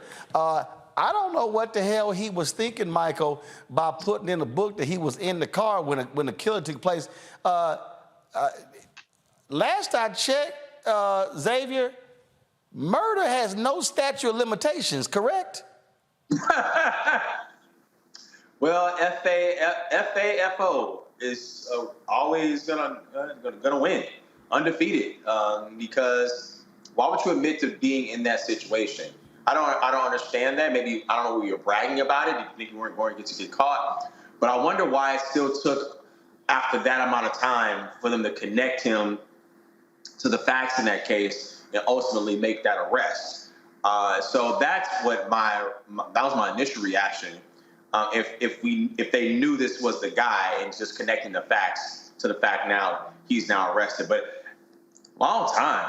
I mean, some people were even on the internet, okay, how can he be arrested for something if Tupac is still alive? Some of the city, there are people that really believe that Tupac's still alive, Roland. It is still, still blows my mind. Well, it sort of, Michael, reminds me of the people who commit the crimes in rap videos. They public. Blame the prosecutor. They public. Well, not only that, then you have people who want to blame the prosecutor for prosecuting the person when the evidence lines up with what they rapped about as well. Okay, so but here in this situation, the New York Times has a good article on this. Mark DiGiacomo, the chief deputy district attorney in Clark County, he said what was lacking here was admissible evidence that they can use in court. So this appears to be connected to the search warrant that was executed a few months ago in regards to the murder of Tupac Shakur. And apparently within those few months, they were able to acquire admissible evidence in court. So here we have this today. We'll see how this plays out in court. Where it's not what you think you know is what you can prove, but this is huge news right here. I don't know, Xavier, you're an attorney. This took place 27 years ago. What was my man? That's what I just keep coming back to. Did my man have like 27 years ago? Did he have like the clothing and everything like mounted in a case or something? I mean. If they find some evidence like 27 years later, you got to be one of the dumbest criminals I've ever seen. Yeah, probably so. He might be one of the dumbest criminals he's ever seen, but many cities across America have the clearance rate is at a ridiculous in solving crimes of young black men. Yep. And so that, even men like Tupac Shakur. So, and many go unsolved murders. And so I still go back to why did it take so long. I understand about admissible evidence. Yep. But we have to look at how the work is done to be able to put men behind bars who kill people and openly brag about it. Absolutely. All right, we're talking about dumb. I'm going to go back to Georgia to show you dumb. A Georgia state senator who's been ripping fellow Republicans because he wants to replace DA Fani Willis. His ass now suspended. The Republican Senate caucus got sick and tired of homeboy lying, and so they just finally said, you know what? We're just going to go ahead and suspend you. Colton Moore of Trenton, again, has been attacking his fellow Republicans, calling them rhinos for opposing his plan to impeach Willis for indicting Donald Trump. The caucus said it was indefinitely suspending Moore because of his willfully misleading people and causing tension and hostility within the state legislature. Moore is still a member of the state Senate and still affiliated with the Republican Party, but he may face challenges to pass legislation without the support of the majority caucus. I mean, you know there got to be something right there where Republicans are like, you know what, we about sick of your ass. Michael, they like. I think what's fascinating. They like, we about sick of your ass. You suspended. Go ahead, Xavier. Yeah, I think what's fascinating in that state is that you just see a splinter in Republicans in that state that just flat out don't want to deal with the baggage of Donald Trump, and seeing the change in the political narrative of that state, wanted to be able to protect themselves and just flat out just want to move past Donald Trump in that state. So if you're riding with the MAGA train, it's a losing bet in the state of Georgia right now. And Republicans have pretty been demonstrative about that. But the infighting, we let the program with it. In the Republican Party, there is a faction of radical Republicans, and not in the sense of the radical Republicans of the history we know, and the quote unquote attempting to be as mainstream as possible is what we know as modern politics going on, and we see that big time in the state of Georgia. Absolutely. Michael, go ahead. Yeah, you know, the broken clock is right twice a day. Here, Republicans are correct to suspend Senator Colton Moore, who had the audacity to want to impeach District Attorney, Fulton County District Attorney Fani Willis for indicting Donald Trump. Okay, so once again, you know, this is a MAGA death cult. Let's just call it what it is. It's a MAGA death cult. And these people have to be held accountable and have to be taken out of power. You can't let stupid ass people have power. All they're going to do is something stupid with it. And it's a whole lot of stupid there. Also, y'all folks, a Tennessee judge has ended the conservatorship agreement between former NFL player Michael Orr and a Memphis couple who took him in when he was in high school. Shelby County Probate Court Judge Kathleen Gomes terminated the 2004 agreement allowing Sean and Leanne Toohey to control Orr's finances. Orr signed the deal when he was 18 and living with the couple as the colleges were recruiting him as a star high school football player. Their story is the subject line of the movie The Blind Side, which earned Sandra Bullock an Oscar. Although the conservatorship is ending, the dispute over financial issues will continue. This is still a strange story to me, Xavier, that this is 19 years later after signing this. This man went to the NFL, was a pro there, one of the best offensive linemen, and this conservatorship was still in play. Many people first really began to learn about this conservatorship when Britney Spears went through her battle with her family, her dad, her mom as well. But this Orr one is crazy because, again, if anybody who watched the movie, they claim that they had adopted him. Now they came out and said that was never their intention to adopt him. He's like, yo, y'all been getting paid off of me, making all of this money. I haven't benefited. This story is all kinds of twists and turns. Roland, this is where it is with the original agreement. Is Michael Orr's understanding was he knew of the conservatorship, but how it was represented to him was fraudulent. The family, Toohey family, and this is how we are all family. We're connected together, and this effectuates us being a family. So Michael Orr, not having one, took that to believe that this was cemented, this familial relationship. not as some sort of fiduciary for him to act on his behalf to be able to take care of his legal and financial affairs. That's not how he understood it. So a lot of people criticize him writing in a book. He knew what it was, but he didn't describe it in the legal the organization of what it actually does. And so it's really terrible to see how he was taken advantage of at such an early age, and people look at, oh, he's young, yeah, I mean, he was in a very vulnerable position, regardless of what his age and majority might have been. And so there are plenty of adults are taking advantage of all the time in fraudulent conservationships. So this is what happened to him, and it's terrible that it's taken this long, but they need to pay up. I think it's their image, the great white savior. I mean, I didn't watch the movie, and didn't watch the movie because I knew something was shady about what happened. And so now we see it happen all these years later. Michael. Yeah, Roland, I did watch the movie, and it did have a great white saviorship taint to it. And I think there's going to be a sequel to this movie to deal with this other information as well. But I've heard things going back and forth on this. And the family said that Michael Oher knew that the adoption was just not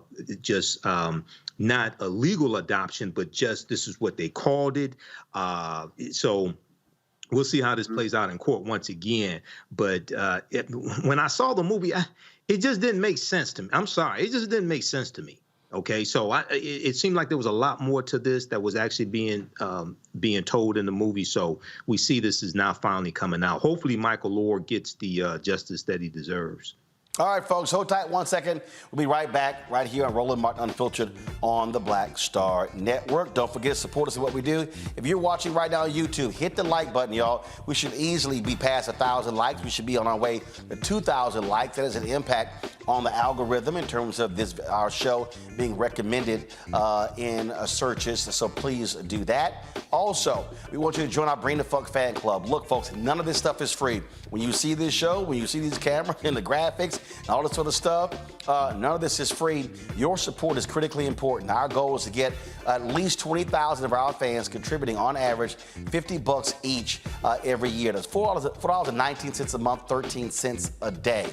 Some folks can't give that. We understand that. We appreciate what they can give. Others actually have given us more. We appreciate that just as well. And so when you support this show, you're supporting black journalists. You're supporting us covering the stuff that other folks don't give any time to.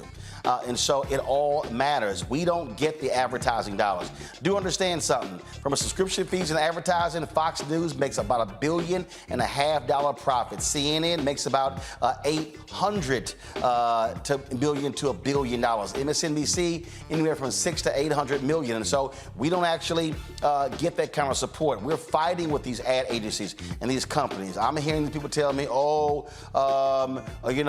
brand safety. Yet I see their ads running on Fox News, and we know damn well ain't nothing brand safe about that whole network.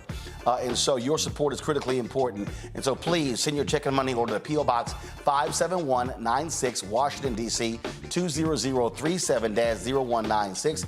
Cash App is $RM Unfiltered. PayPal R Martin Unfiltered. Venmo is RM Unfiltered. Zelle is Roland at RolandSMartin.com. Roland at RolandMartinUnfiltered.com.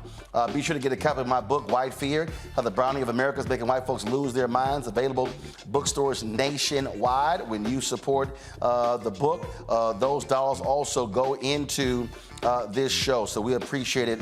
Let me give a shout out to Amarildo Barbosa, Kimberly Sayers, Henderson, Rochelle Jones, Eric Merriweather, Cordell Rucker, Anthony Mosley, Kiana, Victor Williams, Telly, put the giving graphic back up, Corey Jones, Deborah Davis, Kimberly Sayers, Veronica Nobles, Catherine Fuqua, James Lee, Tashima Thomas, Michael Potts, Darren Frazier, Valerie Walker, Yvette Yancey, Roxana DeShong, Marcellus Jackson, Stephen Campbell, Tiffany Bush, Theo White, Tanya Taylor, Russell, Ace Willis, Charles Richardson, Jacqueline Graham, Eric George, Brian Hall, let's see here, Cheryl Jackson, Joan Warren, Jacqueline Thomas, Clifford Jones, let's see here, Jean, C.O. Freeman, Mary Gates, Anita Nickens, Terrell Brown, Tommy Williams, let's see here, Gregory Rose.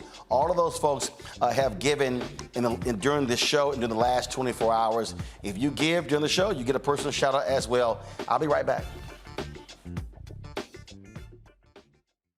All change is not growth. Right. But thoughtful change is real good fertilizer. And that's what has been so beneficial to us. But you also were not afraid of the pivot. Well, and I'm a black woman in business. Come on, I don't care how I dress up. I don't care who I'm speaking with. I don't care what part of the world I am in. I still am a black woman in business. Being afraid of the pivot, being fearful of change is not what got me here. Respectful of change, respectful of pivot, yeah. Fearful, no, no.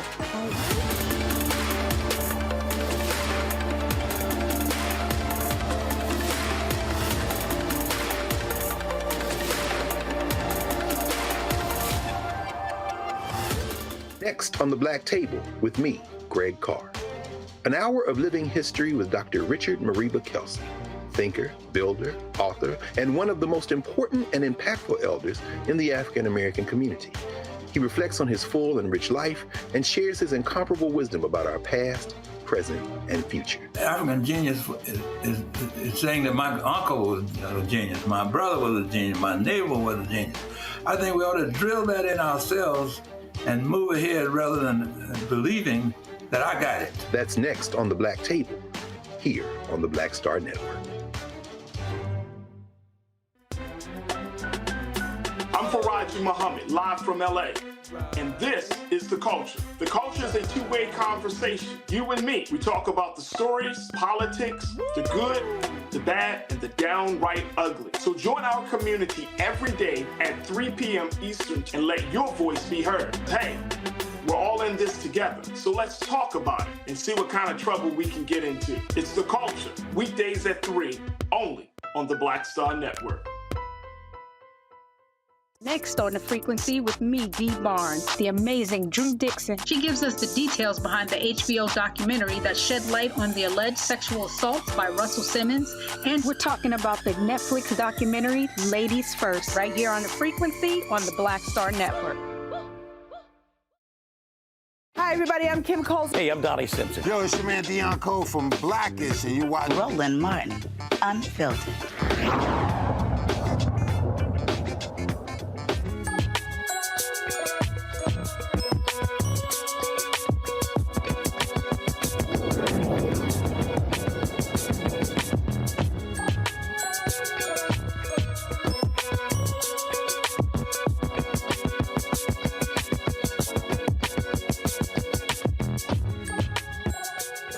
All right, so a lot of folks have been talking, still talking about the Montgomery Brawl that took place on August 5th. Well, a couple of professors have put together a curriculum surrounding the brawl. That's right. Joining us on the show right now, which of course is quite interesting, if you will, because you talk about, man, an actual curriculum surrounding this. Please welcome to the show for our Education Matters segment. Right now, Dr. Linda Holloway, Associate Professor of Counseling, Alabama State University. Dr. April Berry, Adjunct Professor, University of South Alabama. All right, glad to have you. So whose idea was this? It was collectively, but I would say I initiated it. Okay, and so you initiated, and so, but why? What was it about this where you said, you know what, we can actually teach around this? There are a multitude of reasons as to why. There's not one single reason, because as an academician, when I approach something in a counselor educator, it's from the perspective of how can I use this in my classroom? So we want to build students so that they have critical thinking skills. And we did not want them to walk away after all of the TikToks, after all of the laughter and all of that, to just simply, that's it. But to have a conversation around the historical psychological aspect of this. For example, you see the guy, he's at work. So let's talk about, because I teach career counseling, let's talk about violence in the workplace. But violence in the workplace against a Black male or Black people, that did not start on August 5th. And so with having those questions and creating a safe place in the classroom will allow students to have those kind of intellectual stimulating conversations. So how has this been received? Very well, because one of the things that we try to do is have it in such a way that is user-friendly. You can select those questions that are most appropriate to you, and if you want to change and modify. Give you an example. I had a faculty member from Tougaloo University, Dr. Wendy White, to call me. She teaches a class on race, ethnic, and medical, and she wanted to use some of those questions as discussion questions from a medical perspective. April?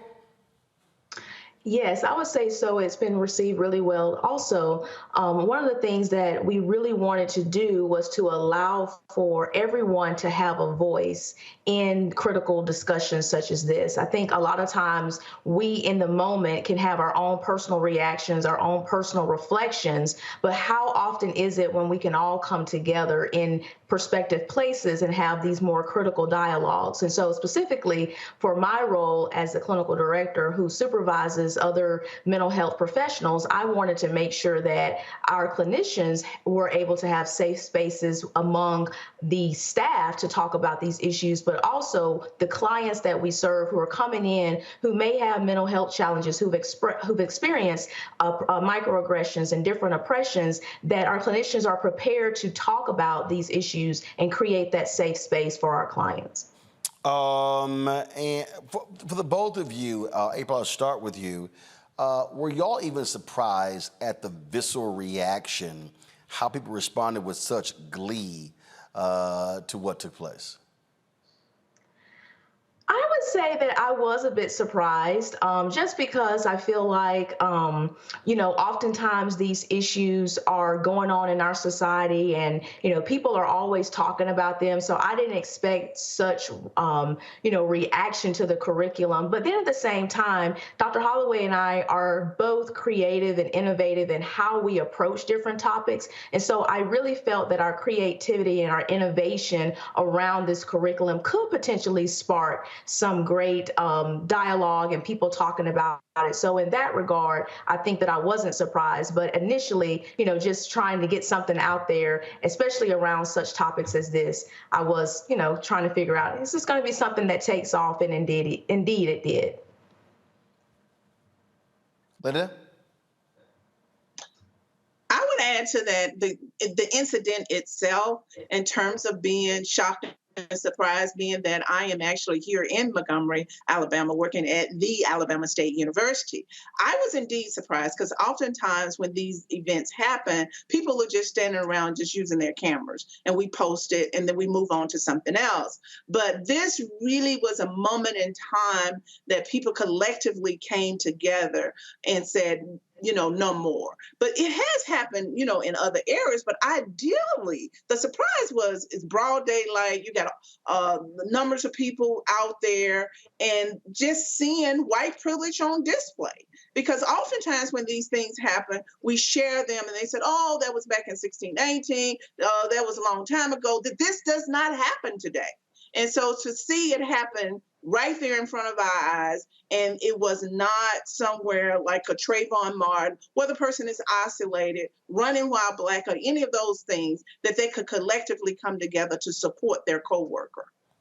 All right, questions from the panel. Michael, you first.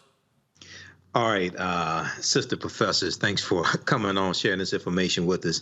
How do you connect history in this course with what we saw on August 5th. We know Alabama's a former Confederate state. You have the Alabama State Constitution in 1901 and imposed poll taxes and literacy tests and codified segregation and codified white supremacy in their state constitution, as well as the Montgomery bus boycott in 1955. So how do you connect history to what we saw take place August 5th?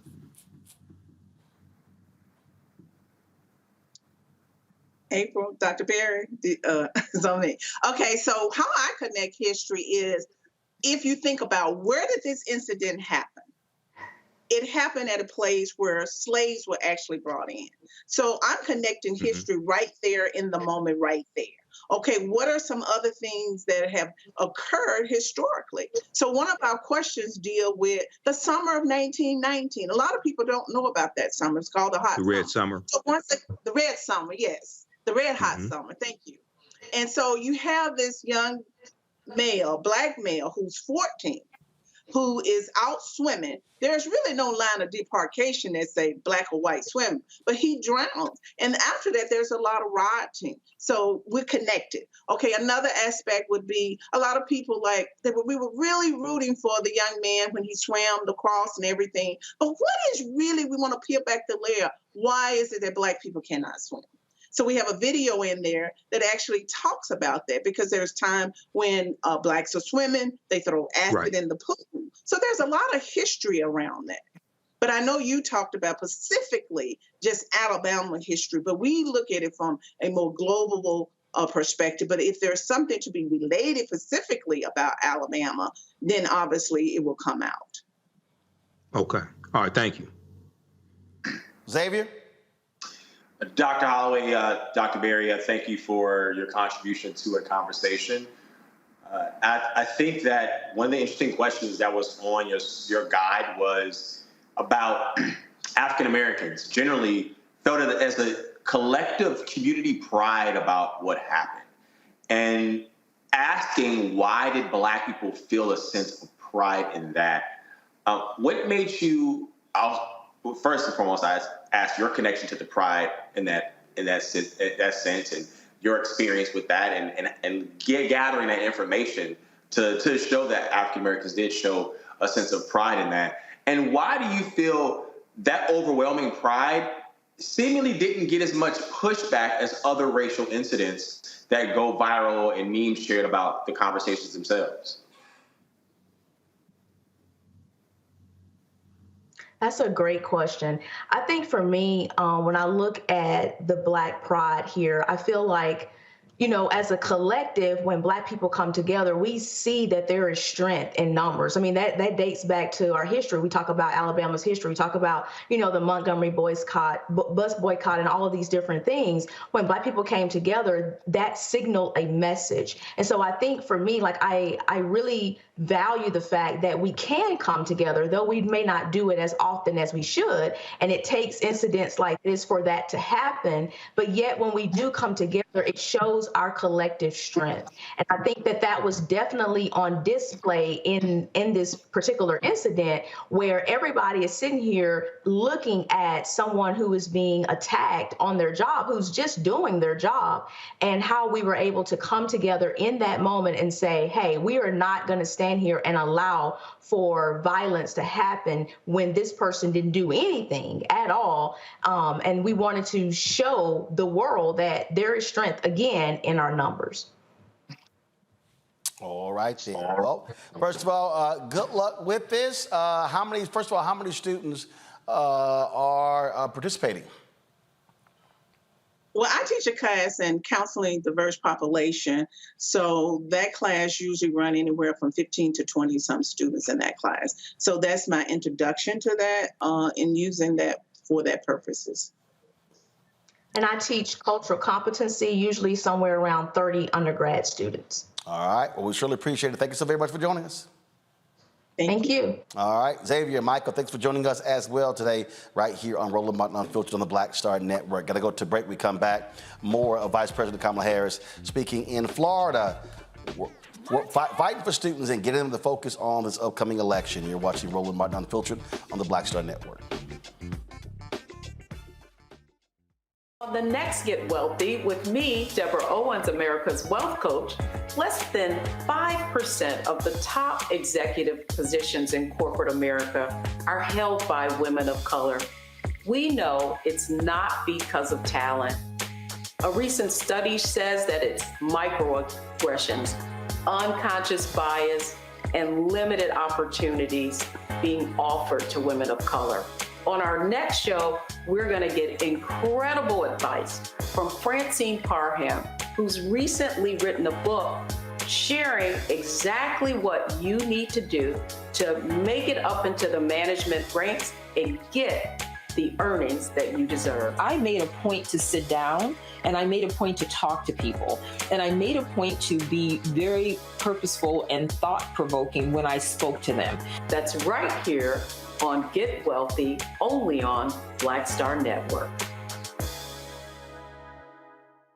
When you talk about blackness and what happens in black culture, we're about covering these things that matter to us, speaking to our issues and concerns. This is a genuine people-powered movement. There's a lot of stuff that we're not getting. You get it, and you spread the word. We wish to plead our own cause.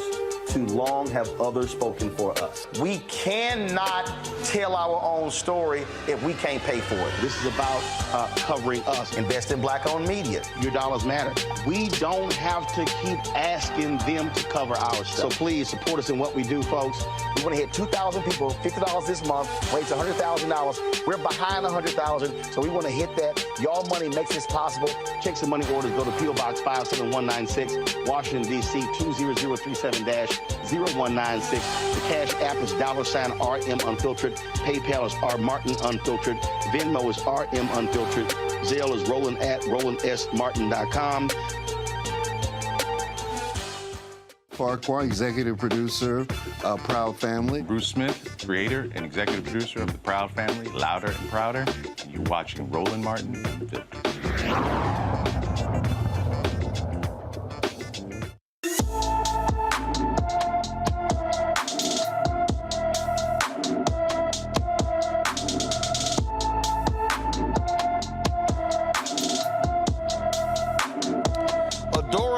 Has been missing from Philadelphia since September 19th. The 14-year-old is 5 feet 2 inches tall, weighs 115 pounds, with black hair and brown eyes. She was last seen wearing a black sweater dress, a red and black flannel shawl, and red, white, and black Jordan sneakers. Anyone with information about Adora Went is urged to call the Philadelphia Police Department's East Detective Division, 215-686-3243, 215-686-3243. Earlier, we played you some of what Vice President Kamala Harris had to say when speaking to students at Florida International University. Here's more of that session. Thank you, Madam Vice President, for that. Yeah, it's you're absolutely right on all those points. So moving on to gun violence. We're here today, in a state that has tragically experienced several mass shootings, one of which at Pulse nightclub that my cousin was in. Sadly, she was shot, but thank God she survived. But there's so many and too many instances like that. And you and President Biden worked to pass historical gun safety legislation. What else can be done to address gun violence in our communities? I'm sorry to hear about your cousin.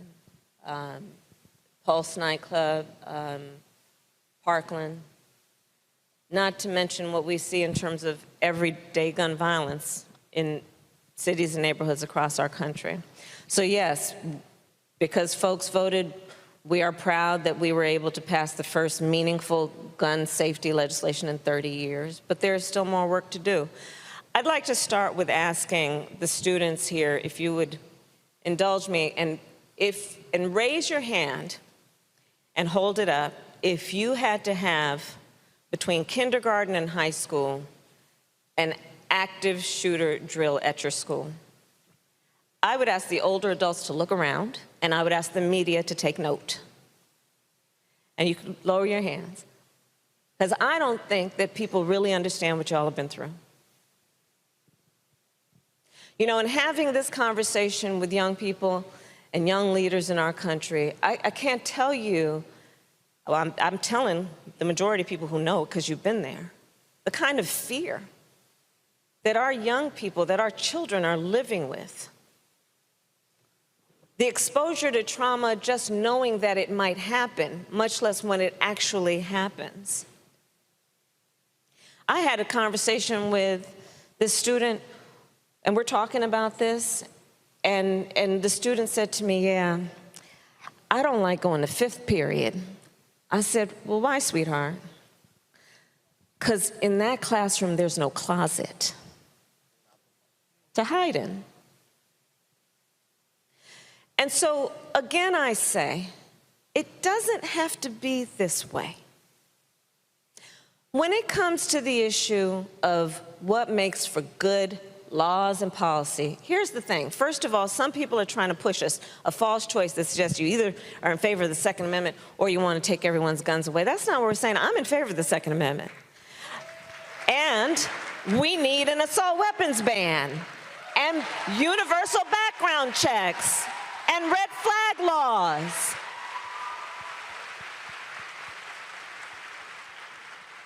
Assault weapons designed to kill a lot of people quickly. No reason for them to be on the streets of a civil society. Background checks, because you know what? You just might want to know before somebody. Folks, you could go to the Black Star Network to see the full event. We live stream that as well. Also go to our app. You can also go to our 24/7 channel. And so don't forget, you want to support us with our app. Download the app, Apple phone, Android phone, Apple TV, Android TV, Roku, Amazon Fire TV, Xbox One, Samsung Smart TV. You can see all the content of this show and all other shows as well. Come on, guys, show the graphic. Again, download the app on all of your platforms. You can also check us out, folks, on the 24-hour streaming channel. We're available on 4 platforms. Amazon News, go to Amazon Fire, pull up Amazon News. You can check us out there. Plex TV, check us out there. Amazon Freevee, as well as Amazon Prime Video. We just added those 2 this week. Don't forget to support us in what we do. Send your check and money order, P.O. Box 57196, Washington, D.C. 20037-0196. Cash App, $RM Unfiltered. PayPal, R Martin Unfiltered. Venmo is RM Unfiltered. Zelle, Roland at RolandSMartin.com. Roland at RolandMartinUnfiltered.com. Peoria, Illinois. I'll see you guys tomorrow. I'll be speaking at the Freedom Fund banquet in Peoria, Illinois tomorrow. So look forward to bringing y'all a word. Folks, y'all be sure to have a great weekend. I'll see y'all on Monday right here on Roland Martin Unfiltered on the Black Star Network. Holla!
I'm real revolutionary right now. Support this man, Black Media. He makes sure that our stories are told. Thank you for being the voice of Black America, Roland. Stay black. I love y'all. All momentum we have now, we have to keep this going. The video looks phenomenal. See, there's a difference between Black Star Network and Black-owned media and something like CNN. You can't be Black-owned media and be scared. It's time to be smart. Bring your eyeballs home. You dig? Pull up a chair. Take your seat. The Black Tape with me, Dr. Greg Carr, here on the Black Star Network. Every week, we'll take a deeper dive into the world we're living in. Join the conversation only on the Black Star Network. Hi, I'm Dr. Jackie Hood Martin, and I have a question for you. Ever feel as if your life is teetering and the weight and pressure of the world is consistently on your shoulders? Well, let me tell you, living a balanced life isn't easy. Join me each Tuesday on Black Star Network for A Balanced Life with Dr. Jackie. We're all impacted by the culture, whether we know it or not. From politics to music and entertainment, it's a huge part of our lives, and we're going to talk about it every day right here on The Culture with me, Faraji Muhammad, only on the Black Star Network. I'm Deborah Owens, America's Wealth Coach, and my new show, Get Wealthy, focuses on the things that your financial advisor and bank isn't telling you, but you absolutely need to know. So watch Get Wealthy on the Black Star Network.